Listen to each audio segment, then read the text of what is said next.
আসসালামু আলাইকুম। আবারও আমি আপনাদের সামনে আরেকটা অঙ্ক নিয়ে হাজির হলাম।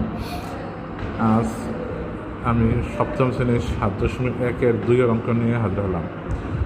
7.2 অঙ্ক আছে 5x - 3 = 2x + 3 সমাধান করো। তো আমাদের এই যে 5x এর রাশিগুলো আমরা এক পাশে নিয়ে আসবো। এই 2x আছে প্লাসের, এই পাশে আসলে হয়ে যাবে মাইনাসের, আর এদিকে আছে 3 এই সংখ্যাগুলো এই পাশে এই 3 হয়ে যাবে প্লাস, অর্থাৎ 5x এর 5x 2x এই সমাসমের পাশে আসলে হয়ে যায় -2x, 3 আর এই -3 পাশে গেলে হয়ে যায় +3। এই পাশে 5x থেকে 2x গেলে হয় 3x, আর এই পাশে 3 হয়ে যায় 6। যেহেতু 3 এবং x গুণাকারে আছে, 3 যদি এই পাশে যায় তখন হয়ে যায় ভাগাকারে, তাহলে 3 দিয়ে 6 যদি ভাগ দেয় তখন হয় 2, তাহলে x এর মান এখানে 2। ধন্যবাদ সবাইকে ভিডিওটি দেখার জন্য।